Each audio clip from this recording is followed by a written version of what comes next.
단 한 번의 투자로 평생 경제적 자유를 얻을 수 있다면 믿으시겠습니까?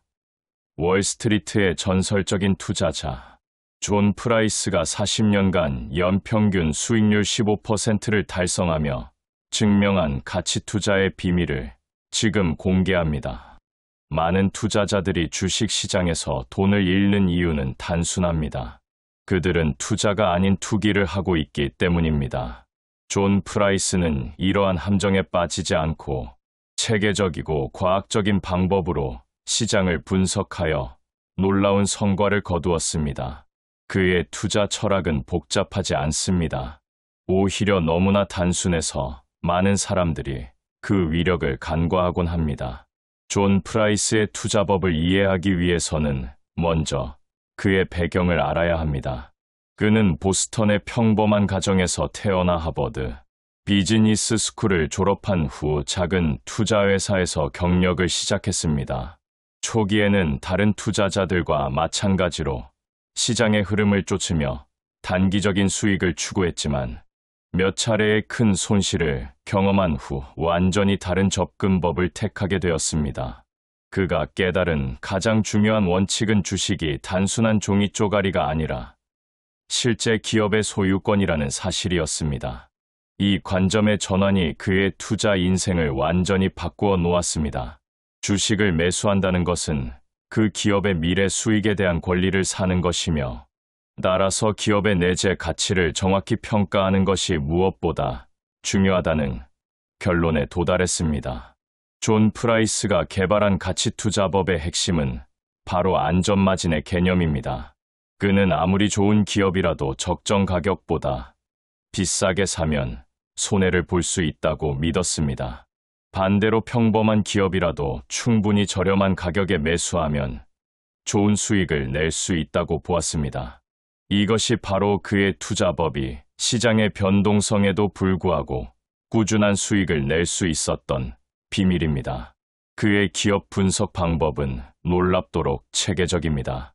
먼저 재무제표를 통해 기업의 건전성을 확인합니다. 부채 비율이 너무 높지 않은지, 현금 흐름이 안정적인지, 매출과 이익이 꾸준히 증가하고 있는지를 면밀히 살펴봅니다.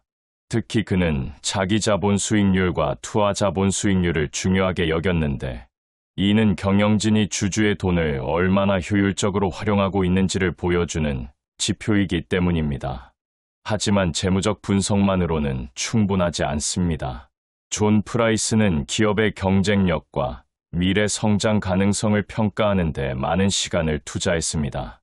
그 기업이 속한 산업의 특성은 어떤지, 경쟁사들과 비교했을 때 어떤 차별화된 강점을 가지고 있는지, 시장에서의 위치는 어떤지를 종합적으로 분석했습니다.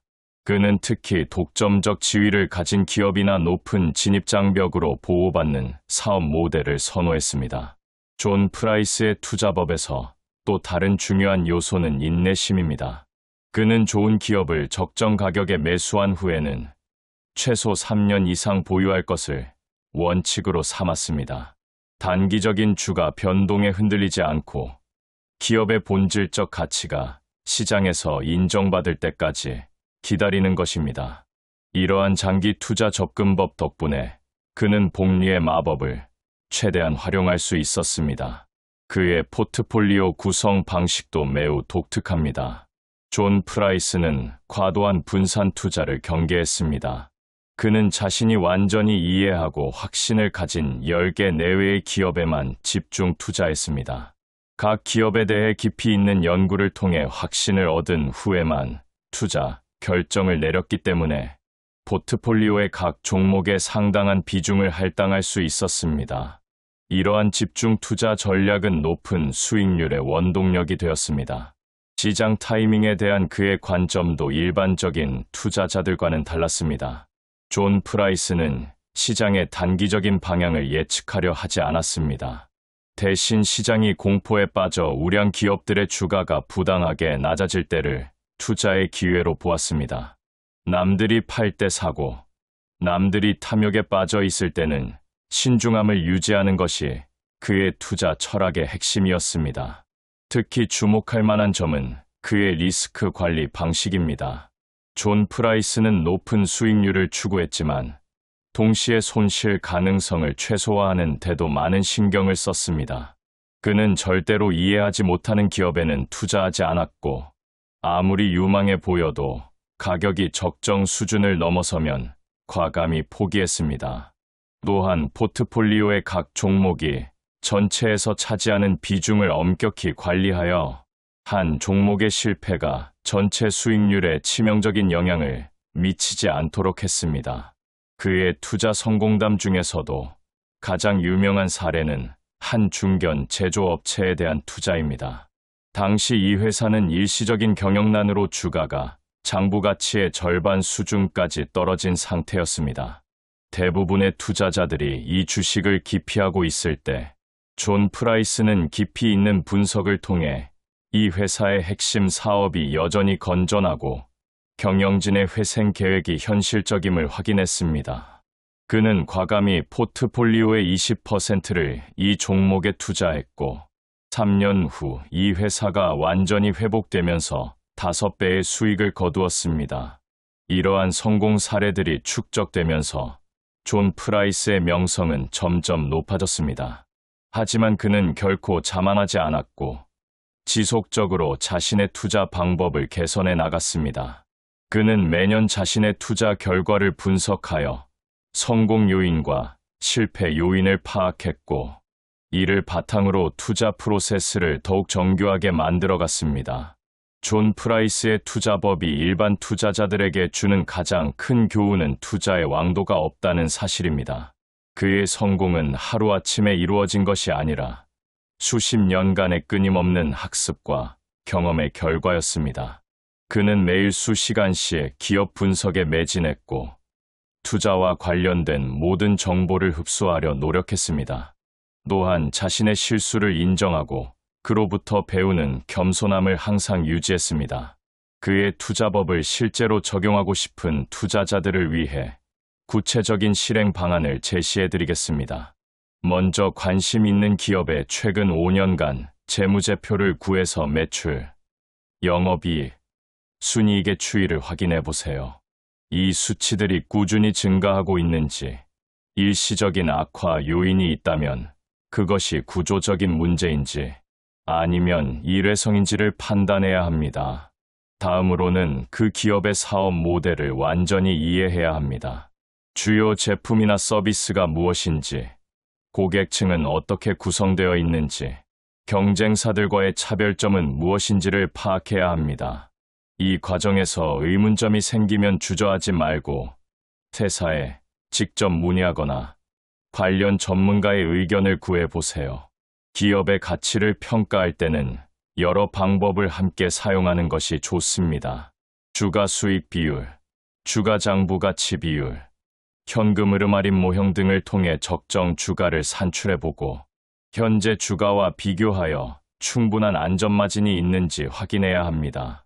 존 프라이스는 보통 적정 가치의 30% 이상 할인된 가격에서만 매수했습니다.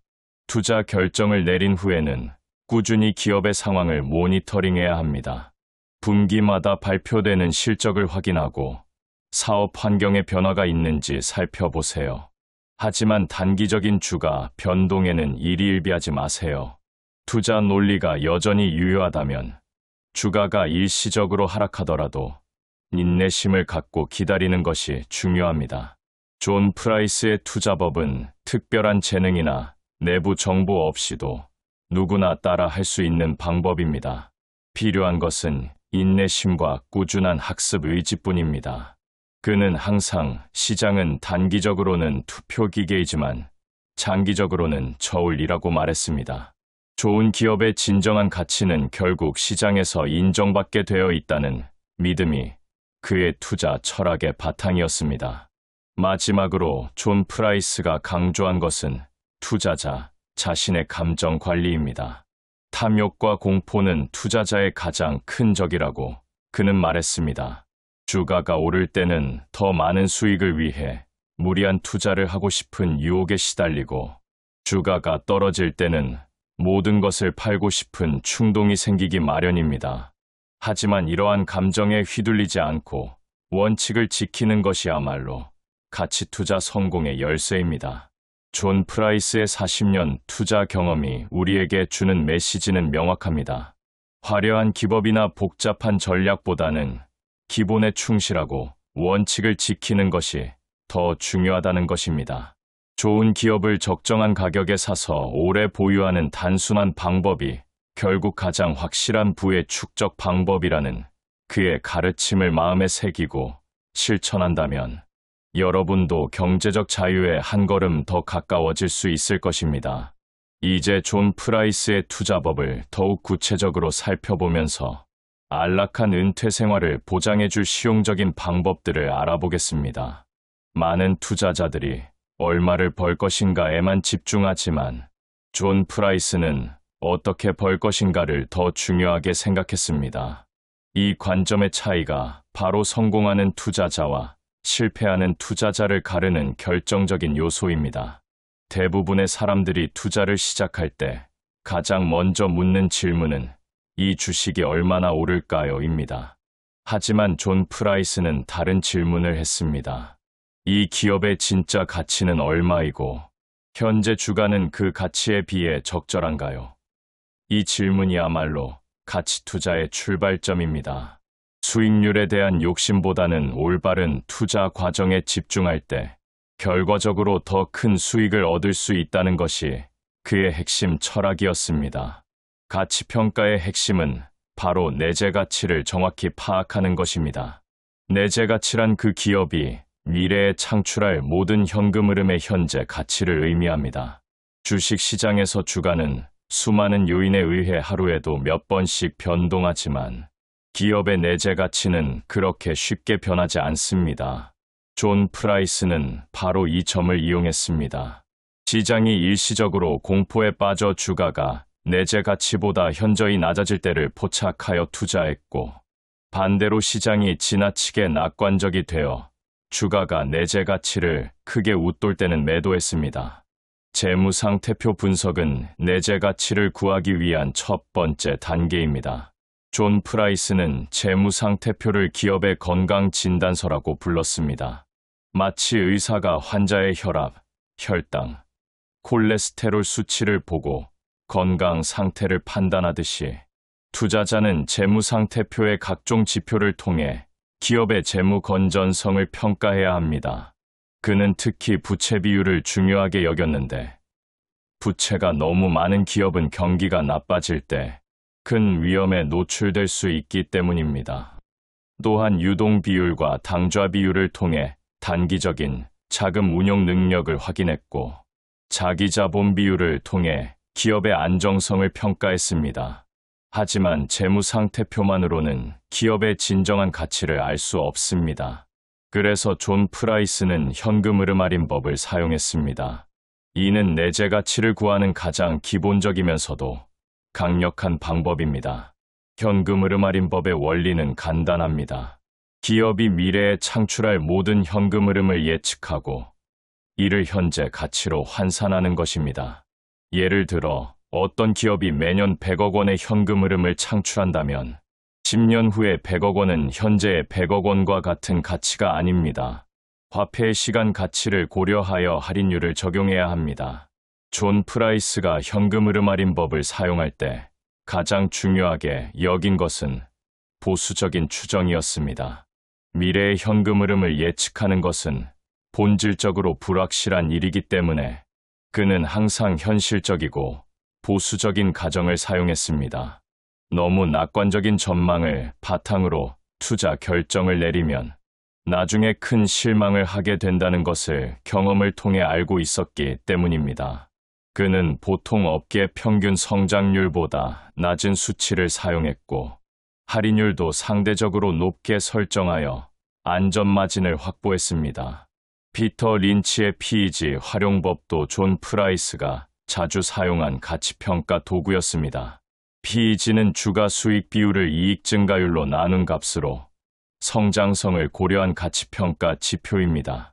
단순히 PER만 보면 높은 성장률을 가진 기업이 과대평가된 것처럼 보일 수 있지만 PEG를 사용하면 성장률을 감안한 적정한 평가를 할 수 있습니다. 존 프라이스는 보통 PEG가 1 이하인 기업을 투자 대상으로 고려했습니다. PEG가 1이라는 것은 기업의 성장률과 PER이 같다는 의미로 성장성을 감안할 때 적정하게 평가받고 있다고 볼 수 있습니다. 하지만 PEG 활용법에도 장단점이 있습니다. 장점은 성장성을 고려한 상대적으로 객관적인 평가가 가능하다는 것입니다. 또한 계산이 간단해서 빠른 스크리닝에 유용합니다. 하지만 단점도 분명합니다. 미래의 이익 증가율을 정확히 예측하기 어렵고 일회성 요인으로 인한 이익 변동을 제대로 반영하지 못할 수 있습니다. 또한 부채가 많거나 자본 구조가 불안한 기업의 경우 PEG만으로는 리스크를 제대로 평가하기 어렵습니다. 존 프라이스는 이러한 한계를 보완하기 위해 추가 이익 성장 모형도 함께 사용했습니다. 이 모형은 기업이 창출하는 이익 중에서 배당으로 지급되지 않고 재투자되는 부분이 미래에 어떤 추가 이익을 만들어낼 수 있는지를 분석하는 방법입니다. 기업이 번 돈을 주주에게 모두 배당으로 나눠주지 않고 일부를 회사에 재투자한다면 그 재투자된 자금이 얼마나 효율적으로 활용되는지가 중요합니다. 이때 중요한 지표가 바로 자기 자본 수익률입니다. 추가이익 성장 모형의 장점은 기업의 재투자 효율성을 정량적으로 평가할 수 있다는 것입니다. ROE가 높고 배당 성향이 낮은 기업은 재투자를 통해 높은 성장을 달성할 가능성이 큽니다. 하지만 이 모형의 단점은 ROE가 미래에도 지속될 것이라고 가정한다는 점입니다. 실제로는 경쟁 심화나 시장 성숙 등으로 인해 ROE가 점차 하락하는 경우가 많습니다. 또한 재투자 기회가 제한적인 산업의 경우 이 모형의 적용에 한계가 있을 수 있습니다. 존 프라이스가 개발한 또 다른 혁신적인 방법은 캔슬림 투자법입니다. 캔슬림은 각 글자가 특별한 의미를 가지는 체크리스트 형태의 투자 기준입니다. C는 최근 분기 이익 증가율, A는 연간 이익 증가율, N은 새로운 제품이나 서비스, S는 공급과 수요, L은 리더인지, 지연자인지, I는 기관 투자자의 지지도, M은 시장 방향성을 의미합니다. 이 7가지 기준을 모두 만족하는 주식을 찾아 투자하는 것이 캔슬림 투자법의 핵심입니다. 캔슬림 투자법의 첫 번째 요소인 최근 분기 이익 증가율은 기업의 현재 상황을 보여주는 지표입니다. 존 프라이스는 보통 전년 동기 대비 25% 이상 증가한 기업을 선호했습니다. 하지만 단순히 숫자만 보는 것이 아니라 그 증가의 원인이 무엇인지도 면밀히 분석했습니다. 일회성 요인에 의한 증가라면 지속 가능하지 않을 수 있기 때문입니다. 반면 핵심 사업의 성장이나 새로운 제품의 성공에 기인한 증가라면 미래에도 지속될 가능성이 높다고 판단했습니다. 연간 이익 증가율은 기업의 장기적인 성장 추세를 보여줍니다. 존 프라이스는 최소 3년간의 연평균 이익 증가율이 20% 이상인 기업을 선호했습니다. 하지만 여기서도 중요한 것은 성장의 질입니다. 단순히 매출이 늘어서 이익이 증가한 것인지 아니면 효율성 개선이나 마진 확대를 통해 이익이 증가한 것인지를 구분해서 봤습니다. 부자의 경우가 더 지속 가능하고 가치 있는 성장이라고 평가했습니다. 새로운 제품이나 서비스는 기업의 미래 성장 동력을 보여주는 중요한 지표입니다. 존 프라이스는 혁신적인 제품이나 서비스를 통해 새로운 시장을 개척하거나 기존 시장에서의 점유율을 확대할 수 있는 기업을 높이 평가했습니다. 하지만 단순히 새로운 것이 있다고 해서 모두 좋은 것은 아닙니다. 그 제품이나 서비스가 실제로 시장에서 성공할 가능성이 있는지, 기업의 기존 사업과 시너지를 낼 수 있는지 등을 종합적으로 검토했습니다. 공급과 수요의 관계는 해당 기업이 속한 산업의 전반적인 상황을 보여줍니다. 수요가 공급을 초과하는 산업에서는 가격 인상이 용이하고 이익률 개선이 가능합니다. 반대로 공급 과잉 상태인 산업에서는 가격 경쟁이 치열해지고 수익성이 악화될 가능성이 높습니다. 존 프라이스는 항상 산업 전체의 공급과 수요 상황을 분석한 후 개별 기업을 평가했습니다. 기업이 해당 산업에서 리더인지 지연자인지도 중요한 판단 기준입니다. 시장 지배력을 가진 리더 기업은 가격 결정권을 갖고 있어 수익성이 상대적으로 안정적입니다. 또한 규모의 경제를 통해 비용 우위를 확보할 수 있고 연구개발이나 마케팅에 더 많은 투자를 할 수 있어 경쟁 우위를 지속적으로 유지할 가능성이 높습니다. 존 프라이스는 가능한 한 각 산업의 1위나 2위 기업에 투자하려고 노력했습니다. 기관 투자자의 지지도는 그 주식에 대한 전문가들의 평가를 반영합니다. 뛰어난 분석 능력을 가진 기관 투자자들이 관심을 갖는 주식은 그만큼 투자 가치가 있다는 의미입니다. 하지만 존 프라이스는 기관 투자자의 지지도가 너무 높은 주식은 오히려 피했습니다. 이미 많은 기관들이 매수한 주식은 상당 부분 주가에 반영되었을 가능성이 높고 반대로 기관들이 매도하기 시작하면 주가가 크게 하락할 위험이 있기 때문입니다. 마지막으로 시장 방향성은 전체적인 주식 시장의 흐름을 의미합니다. 아무리 좋은 기업이라도 시장 전체가 하락세에 있으면 개별 주식도 영향을 받을 수밖에 없습니다. 존 프라이스는 시장의 전반적인 분위기와 방향을 항상 고려하여 투자 결정을 내렸습니다. 하지만 그는 시장 타이밍을 정확히 맞추려고 하지는 않았습니다. 대신 시장이 좋지 않을 때는 더욱 신중하게 접근하고 시장이 좋을 때는 기회를 적극적으로 활용하려고 노력했습니다.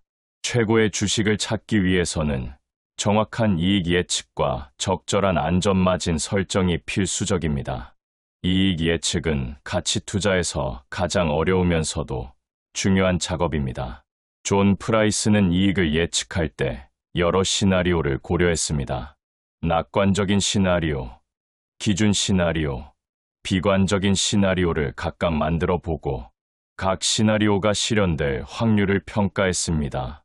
그리고 확률 가중 평균을 구해서 예상 이익을 산출했습니다. ROE의 변화는 기업의 수익성 추세를 보여주는 핵심 지표입니다. ROE가 지속적으로 상승하는 기업은 경영 효율성이 개선되고 있다는 의미이고 이는 미래의 이익 증가로 이어질 가능성이 높습니다. 존 프라이스는 ROE를 더 세분화하여 분석했습니다. 순이익률, 자산회전율, 재물의 버리지로 나누어 각각의 변화 요인을 파악했습니다. 이를 통해 ROE 개선이 일시적인 것인지 구조적인 것인지를 판단할 수 있었습니다. 안전마진을 적용한 예상 이익 증가율 계산은 존 프라이스 투자법의 핵심입니다. 단순히 과거의 증가율을 그대로 미래에 적용하는 것이 아니라 여러 불확실성을 고려하여 보수적으로 예측해야 합니다. 그는 보통 과거 3년간의 평균 이익 증가율에서 20%에서 30% 정도를 차감하여 미래 예상 증가율로 사용했습니다. 이렇게 보수적으로 접근함으로써 예상이 빗나갈 위험을 줄이고 안전마진을 확보할 수 있었습니다. 마찬가지로 예상 PER과 배당 성향에도 안전마진을 적용했습니다. 현재의 PER이 미래에도 그대로 유지될 것이라고 가정하는 것은 위험합니다.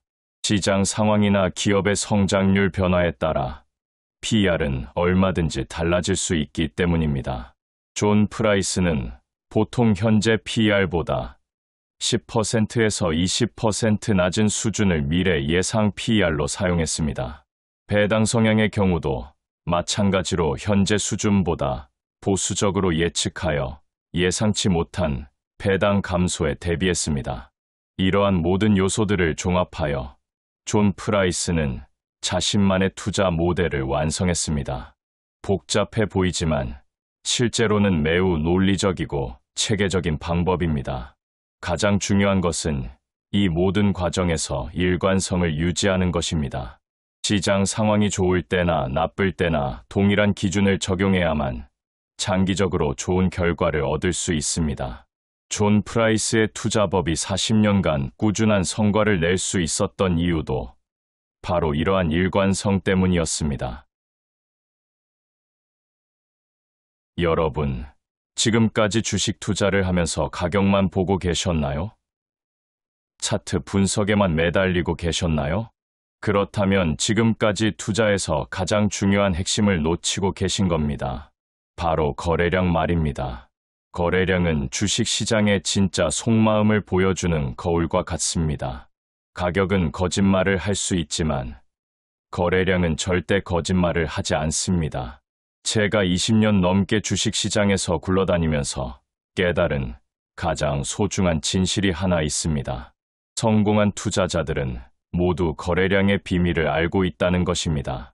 월스트리트의 전설적인 트레이더들, 국내 증시의 큰손들, 심지어 개미 투자자 중에서도 꾸준히 수익을 내는 사람들의 공통점이 바로 거래량을 활용한다는 점이었습니다. 버프 도르마이어 거래량 투자법이란 단순히 거래량을 보는 것이 아닙니다. 거래량 속에 숨겨진 기관 투자자들의 움직임을 읽어내는 것입니다. 마치 숨은 그림 찾기처럼 차트 위에 흩어져 있는 거래량 데이터들 사이에서 진짜 기회를 찾아내는 것이죠. 이 방법을 터득하고 나면 여러분은 더 이상 시장의 먹잇감이 아닙니다. 오히려 시장을 사냥하는 포식자가 되는 것입니다. 거래량이 왜 이렇게 중요할까요? 생각해 보세요. 주식 가격이 오른다고 해도 만약 거래량이 적다면 그것은 진짜 상승이 아닙니다. 마치 물이 없는 강바닥처럼 겉보기에는 그럴듯해 보이지만 실상은 허상에 불과합니다. 반대로 가격은 횡보하고 있어도 거래량이 갑자기 폭증한다면 그것은 뭔가 큰 변화가 임박했다는 신호입니다. 바로 이런 순간을 포착하는 것이 버프 도르마이어 거래량 투자법의 핵심입니다. 제가 처음 이 투자법을 개발하게 된 계기는 참으로 우연했습니다. 2018년 어느 여름날 평소처럼 차트를 분석하고 있는데 한 종목에서 이상한 현상을 발견했습니다. 주가는 별다른 움직임이 없었는데 거래량만 유독 평소보다 3배나 많았던 것입니다. 호기심이 생긴 저는 그 종목을 소량 매수했습니다. 그리고 이틀 후 그 종목은 무려 20% 가까이 급등했습니다. 바로 그때 깨달았습니다. 거래량이야말로 주식시장의 진짜 언어라는 것을 말입니다. 그 이후로 저는 거래량 패턴을 체계적으로 연구하기 시작했습니다. 수백 개의 종목을 분석하고 수천 번의 백테스팅을 거쳐서 마침내 완성한 것이 바로 버프 도르마이어 거래량 투자법입니다. 이 방법으로 지난 5년간 연평균 25%의 수익률을 달성했습니다. 물론 모든 투자에는 리스크가 따르지만 적어도 제가 경험한 바로는 이만큼 안정적이고 효과적인 방법을 아직 찾지 못했습니다. 거래량을 분석할 때 가장 중요한 것은 타이밍입니다. 많은 사람들이 거래량이 중요하다는 것은 알고 있지만 정작 언제 어떻게 활용해야 하는지 모릅니다. 버프 도르마이어 투자법에서는 거래량을 크게 4가지 패턴으로 분류합니다. 첫 번째는 급증형 거래량입니다. 평소보다 2배 이상 거래량이 늘어나면서 동시에 주가가 상승하는 패턴입니다. 이는 강한 매수세가 유입되고 있다는 신호로 추가 상승 가능성이 높습니다. 두 번째는 침묵형 거래량입니다. 주가는 하락하고 있는데 거래량이 현저히 줄어드는 패턴입니다. 이것은 매도 물량이 소진되고 있다는 의미로 곧 반등이 시작될 가능성이 큽니다. 마치 폭풍 전의 고요함과 같은 상황이라고 보시면 됩니다. 이런 시점에서 용기 있게 진입하는 투자자들이 큰 수익을 거두게 됩니다. 세 번째는 확산형 거래량입니다. 거래량이 지속적으로 증가하면서 주가도 꾸준히 상승하는 패턴입니다. 이는 건전한 상승세를 보여주는 신호로 중장기적인 투자 관점에서 매우 좋은 진입 타이밍이 됩니다. 특히 이런 패턴이 나타날 때는 보통 좋은 재료나 펀더멘털 변화가 뒷받침되는 경우가 많습니다. 네 번째는 경고형 거래량입니다. 주가는 상승하고 있는데 거래량이 감소하는 패턴입니다. 이는 상승 동력이 약해지고 있다는 신호로 조만간 조정이 올 가능성이 높습니다. 이런 신호를 포착하면 적절한 시점에서 수익 실현을 할 수 있게 됩니다. 실제로 이 방법을 적용해 보겠습니다. 지난해 제가 투자했던 한 종목의 사례를 말씀드리겠습니다. 평소 일거래량이 10만 주 정도였던 어떤 중소형 주가 있었습니다. 그런데 어느 날 갑자기 거래량이 35만 주로 급증했습니다. 주가는 전일 대비 2% 정도만 상승했지만 거래량 급증 패턴을 확인한 저는 바로 매수에 들어갔습니다. 그리고 일주일 후 그 종목은 18% 상승했습니다. 바로 이것이 버프 도르마이어 거래량 투자법의 위력입니다. 하지만 여기서 중요한 것은 단순히 거래량만 보는 것이 아니라 거래량과 함께 주가의 움직임, 시장 상황, 그리고 해당 종목의 특성을 종합적으로 판단해야 한다는 점입니다. 거래량은 강력한 도구이지만 혼자서는 완벽하지 않습니다. 다른 지표들과 함께 사용할 때 비로소 진정한 위력을 발휘합니다. 거래량 투자법을 활용할 때 반드시 지켜야 할 원칙들이 있습니다. 첫째, 절대 감정에 휘둘리면 안 됩니다. 거래량 패턴이 명확하게 나타나지 않았다면 아무리 좋아 보이는 종목이라도 참고 기다려야 합니다. 인내는 투자자의 가장 큰 덕목입니다. 둘째, 항상 손절 기준을 정하고 들어가야 합니다. 아무리 좋은 패턴이라도 시장은 예측 불가능한 변수들로 가득합니다. 미리 정한 손절 기준을 지키는 것이 장기적인 수익을 보장하는 길입니다. 셋째, 분산 투자의 원칙을 지켜야 합니다. 한 종목에 모든 자금을 몰아넣는 것은 위험합니다. 아무리 확실해 보이는 패턴이라도 항상 예외는 존재합니다. 여러 종목에 분산 투자함으로써 리스크를 줄이고 안정적인 수익을 추구해야 합니다. 넷째, 꾸준한 학습과 연구를 게을리하지 말아야 합니다. 시장은 살아있는 생명체와 같아서 끊임없이 변화합니다. 어제의 성공 공식이 오늘도 통한다는 보장은 없습니다. 거래량 분석을 더욱 정교하게 하기 위해서는 시간대별 분석도 중요합니다. 장 초반 30분 동안의 거래량, 점심시간 전후의 거래량, 그리고 장 마감 30분 전의 거래량은 각각 다른 의미를 갖습니다. 장 초반의 대량 거래는 보통 기관 투자자들의 전략적 매수나 매도를 의미하는 경우가 많습니다. 점심시간 전후의 거래량 증가는 개인 투자자들의 관심이 높아지고 있다는 신호일 수 있습니다. 장 마감 전의 대량 거래는 다음 날을 대비한 포지션 조정의 의미가 큽니다. 특히 주목해야 할 것은 외국인과 기관 투자자들의 거래량입니다. 이들의 거래량이 급증할 때는 대부분 중요한 재료가 있거나 향후 주가 방향에 대한 확신이 있을 때입니다. 반대로 개인 투자자들의 거래량만 늘어나고 기관이나 외국인의 거래량이 적다면 그 상승은 지속성이 떨어질 가능성이 높습니다. 이런 세부적인 분석을 통해 더욱 정확한 투자 판단을 내릴 수 있게 됩니다. 계절성도 거래량 분석에서 무시할 수 없는 요소입니다. 연말 연초에는 세금 관련 거래가 증가하고 분기 말에는 펀드들의 리밸런싱 거래가 늘어납니다. 여름 휴가철에는 전반적으로 거래량이 줄어들고 9월에는 다시 활발해지는 패턴을 보입니다. 이런 계절적 특성을 이해하고 활용하면 더욱 효과적인 투자가 가능합니다. 업종별 특성도 고려해야 합니다. IT 관련주들은 평소에도 거래량 변동이 크기 때문에 다른 업종보다 높은 기준을 적용해야 합니다. 반면 전통적인 제조업이나 유틸리티 주식들은 상대적으로 거래량 변동이 적기 때문에 작은 변화에도 민감하게 반응해야 합니다. 바이오 주식의 경우는 임상시험 결과나 신약 승인 등의 이벤트와 연관된 거래량 급증을 잘 포착해야 합니다. 거래량 투자법을 실전에 적용할 때는 매매 타이밍이 매우 중요합니다. 거래량 급증을 확인했다고 해서 바로 매수에 들어가는 것은 위험할 수 있습니다. 거래량 증가와 함께 주가가 어떤 패턴을 보이는지, 지지선이나 저항선 근처에 있는지, 전체 시장의 분위기는 어떤지 등을 종합적으로 판단해야 합니다. 때로는 하루 이틀 더 지켜보는 인내심이 더 큰 수익을 가져다 주기도 합니다. 손실을 최소화하는 것도 중요하지만 수익을 극대화하는 전략도 필요합니다. 거래량 패턴이 좋은 종목을 발견했을 때는 초기에 소량으로 시작해서 패턴이 확실해지면 점진적으로 비중을 늘려가는 피라미딩 전략을 사용할 수 있습니다.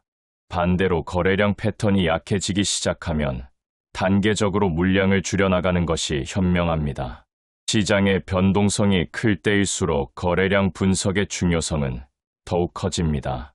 급락장에서도 거래량을 잘 분석하면 바닥을 찾을 수 있고, 급등장에서도 언제 조정이 올지 예측할 수 있습니다. 특히 공포와 탐욕이 극에 달했을 때 냉정하게 거래량을 분석하는 투자자가 가장 큰 기회를 잡을 수 있습니다. 마지막으로 거래량 투자법은 단기 매매에만 유용한 것이 아닙니다. 중장기 투자에서도 거래량 분석은 매우 유용합니다. 좋은 기업의 주식이라도 거래량 패턴을 보고 더 좋은 진입 시점을 찾을 수 있고, 보유하고 있는 주식의 매도 타이밍을 결정하는 데도 도움이 됩니다.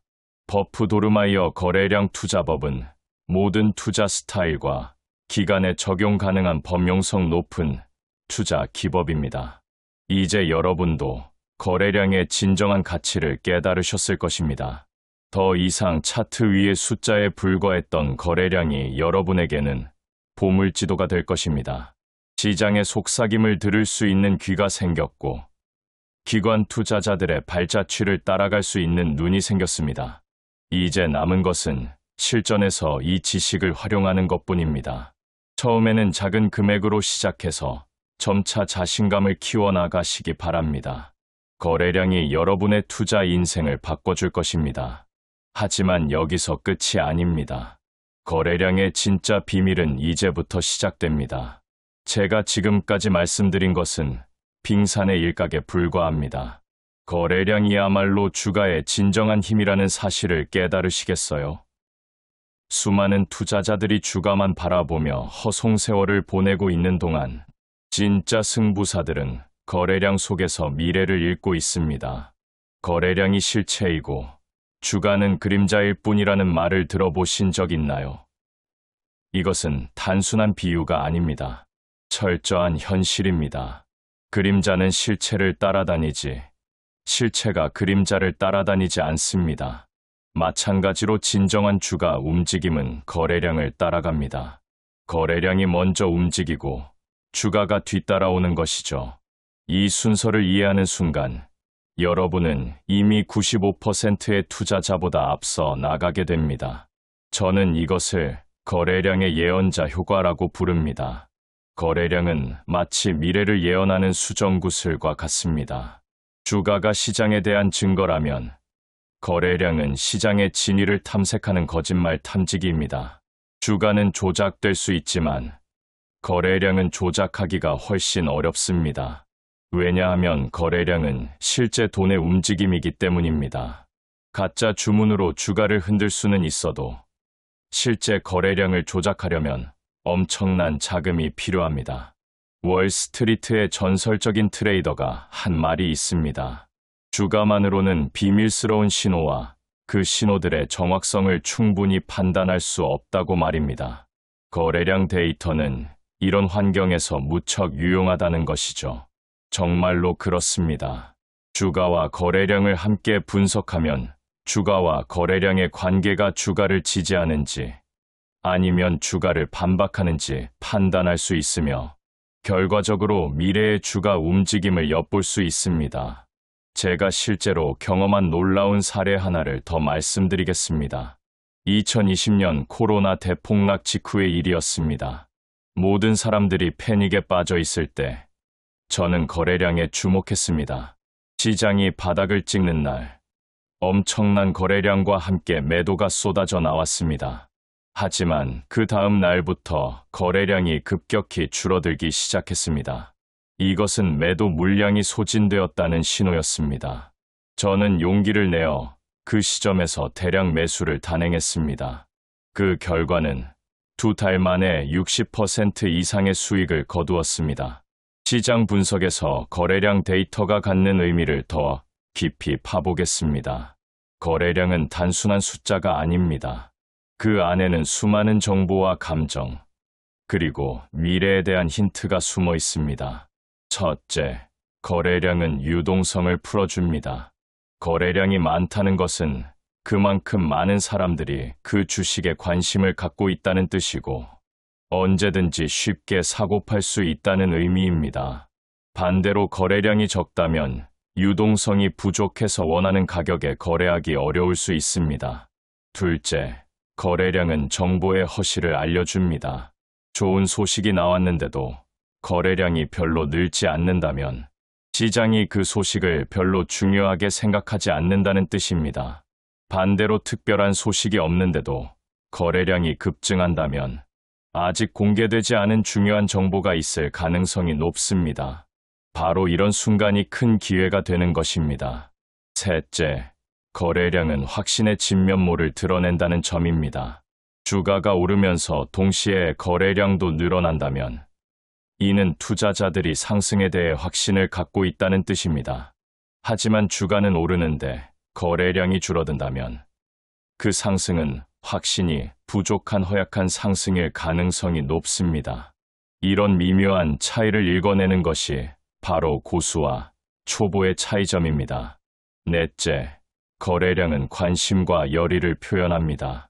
평소보다 거래량이 급증했다는 것은 그만큼 많은 투자자들이 그 종목에 관심을 갖고 있다는 뜻입니다. 관심이 높아지면 주가 변동성도 커지고 큰 수익 기회도 늘어납니다. 하지만 동시에 위험도 커진다는 점을 잊어서는 안 됩니다. 다섯째, 거래량은 의견의 괴리를 나타냅니다. 거래량이 많다는 것은 사는 사람과 파는 사람이 많다는 뜻입니다. 즉, 그 주식에 대한 의견이 크게 갈린다는 의미입니다. 이런 상황에서는 어느 쪽이 옳은지 판단하는 것이 중요합니다. 거래량 패턴을 잘 분석하면 어느 쪽이 우세한지 알 수 있습니다. 여섯째, 거래량은 시장의 연료입니다. 자동차가 기름 없이 달릴 수 없듯이 주가도 거래량 없이는 크게 움직일 수 없습니다. 아무리 좋은 재료가 있어도 거래량이 뒷받침되지 않으면 주가는 제대로 오르지 못합니다. 반대로 거래량이 풍부하면 작은 재료로도 큰 주가 변동을 만들어낼 수 있습니다. 일곱째, 거래량은 진실을 드러냅니다. 주가는 일시적으로 속일 수 있지만 거래량은 속이기 어렵습니다. 진짜 상승인지 가짜 상승인지 진짜 하락인지 일시적 조정인지 거래량을 보면 답을 찾을 수 있습니다. 이것이 바로 거래량을 시장의 진실 측정기라고 부르는 이유입니다. 여덟째, 거래량은 원인입니다. 많은 사람들이 주가 변동을 결과로만 보지만 실제로는 거래량이 원인이고 주가 변동이 결과인 경우가 많습니다. 거래량이 먼저 변하고 그 다음에 주가가 따라 움직이는 것이죠. 이 순서를 이해하면 남보다 한 발 앞서 움직일 수 있습니다. 아홉째, 거래량은 가속을 붙입니다. 물리학에서 힘이 가해지면 물체가 가속되듯이 거래량이라는 힘이 가해지면 주가도 가속됩니다. 거래량이 클수록 주가 움직임도 빨라지고 강해집니다. 반대로 거래량이 줄어들면 주가 움직임도 둔화됩니다. 열째, 거래량은 힘 그 자체입니다. 물리학에서 힘은 물체의 운동 상태를 바꾸는 요소입니다. 마찬가지로 거래량은 주가의 운동 상태를 바꾸는 힘입니다. 이 힘이 강할수록 주가 변동도 크고 약할수록 주가는 제자리 걸음을 합니다. 가장 중요한 것은 거래량이 주가에 선행한다는 사실입니다. 이것을 깨달은 순간 저는 투자의 새로운 차원을 경험했습니다. 다른 사람들이 주가 변동을 보고 뒤늦게 반응할 때 저는 이미 거래량을 보고 미리 움직여 있었습니다. 이것이 바로 선행지표의 위력입니다. 거래량은 또한 주가를 해석하는 열쇠입니다. 같은 주가 움직임이라도 거래량에 따라 그 의미가 완전히 달라집니다. 예를 들어 5% 상승이라는 같은 결과라도 평소보다 10배 많은 거래량과 함께 상승한 경우와 평소 거래량으로 상승한 경우는 전혀 다른 의미입니다. 전자는 강한 상승 신호이고 후자는 약한 상승일 가능성이 높습니다. 이제 거래량 분석에서 힘을 어떻게 이용할지 말씀드리겠습니다. 물리학의 법칙을 주식시장에 적용하면 놀라운 인사이트를 얻을 수 있습니다. 뉴턴의 제1법칙인 관성의 법칙을 생각해 보세요. 운동 상태의 모든 물체는 외부에서 힘이 가해지지 않는 한 계속 운동한다고 했습니다. 주식시장에서도 마찬가지입니다. 상승 추세에 있는 주식은 거래량이라는 힘이 가해지지 않는 한 계속 상승하려는 성질이 있습니다. 하지만 여기서 중요한 것은 거래량의 변화입니다. 상승하던 주식이 거래량 감소와 함께 힘을 잃기 시작하면 이는 외부의 힘이 약해지고 있다는 신호입니다. 이때가 바로 추세 전환을 준비해야 할 시점입니다. 반대로 하락하던 주식이 거래량 증가와 함께 반등 신호를 보이면 이는 새로운 힘이 가해지고 있다는 뜻입니다.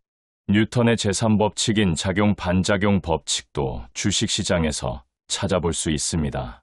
모든 운동에는 작용과 반작용이 있다고 했죠. 주식시장에서도 강한 매수세가 있으면 반드시 그에 상응하는 매도세가 있습니다. 중요한 것은 어느 쪽이 더 강한지 판단하는 것입니다. 거래량 분석을 통해 이를 파악할 수 있습니다. 예를 들어 주가가 상승하면서 거래량도 증가한다면 이는 매수 힘이 매도 힘을 압도하고 있다는 뜻입니다. 하지만 주가는 상승하는데 거래량이 감소한다면 매수 힘이 약해지고 있다는 신호로 해석할 수 있습니다.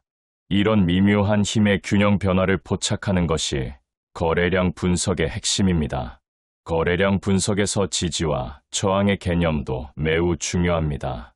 지지선 근처에서 거래량이 증가하면서 주가가 반등한다면 그 지지선은 매우 강력한 지지선이 됩니다. 많은 투자자들이 그 가격대에서 매수에 나섰다는 뜻이기 때문입니다. 반대로 저항선 근처에서 거래량이 증가하면서 주가가 돌파한다면 그 돌파는 진짜 돌파일 가능성이 높습니다. 추세 분석에서도 거래량은 핵심적인 역할을 합니다. 상승 추세에서는 주가가 올라갈 때마다 거래량도 함께 늘어나야 건전한 상승입니다. 만약 주가는 계속 오르는데 거래량은 줄어든다면 그 추세는 약해지고 있다는 신호입니다. 하락 추세에서는 반대로 주가가 내려갈 때 거래량이 줄어들면 매도 압력이 약해지고 있다는 뜻이므로 반등 가능성이 높아집니다. 거래량은 정말로 기술적 분석가의 해독 장치와 같습니다. 복잡하고 혼란스러운 차트 속에서 진짜 신호와 가짜 신호를 구분해주는 나침반 역할을 합니다. 수많은 기술적 지표들이 서로 다른 신호를 보낼 때 거래량을 보면 어느 신호가 더 신뢰할 만한지 판단할 수 있습니다. 거래량 분석으로 추세의 상태를 파악하는 것도 가능합니다. 건강한 상승 추세에서는 주가가 고점을 갱신할 때마다 거래량도 함께 늘어납니다. 이는 새로운 매수세가 지속적으로 유입되고 있다는 뜻입니다.